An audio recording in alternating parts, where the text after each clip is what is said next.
The familiar stereotype paints John Lennon as the profound rocker, while Paul McCartney is often dismissed as the carefree writer of catchy pop songs.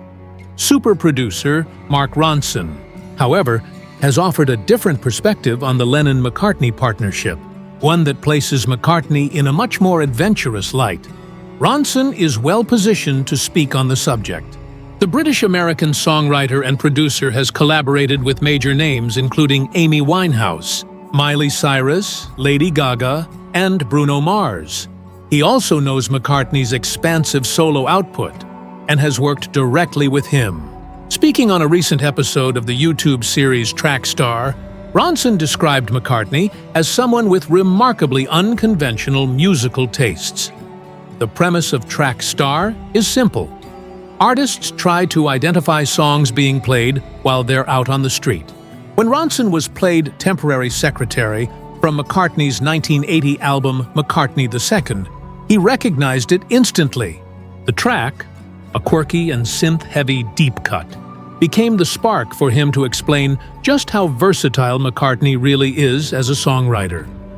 Ronson pointed out that people tend to misremember McCartney as the lightweight poppy Beatle in contrast to Lennon's rocker persona, but in truth, McCartney was responsible for some of the strangest and most experimental music in the Beatles' catalog and beyond.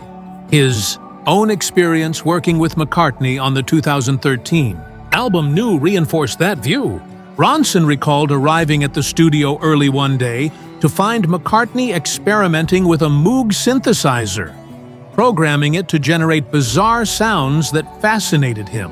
It revealed a side of McCartney deeply invested in sonic exploration. Known himself for embracing technology, Ronson noted that McCartney has always shared the same instinct.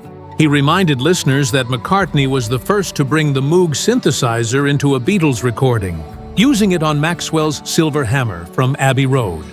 According to Ronson, McCartney was continually pushing music forward. That curiosity extended to McCartney's listening habits as well.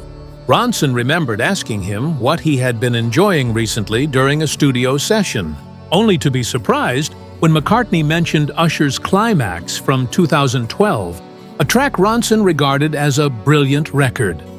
McCartney's drive to innovate was also visible in his guitar playing, where he developed unique techniques that gave the Beatles a distinct sound.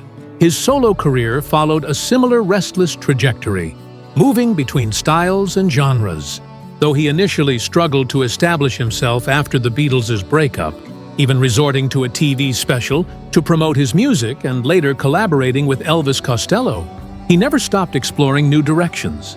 From electronic experiments to ventures into classical music, McCartney has continually proven himself as one of modern music's most adaptable and inventive composers.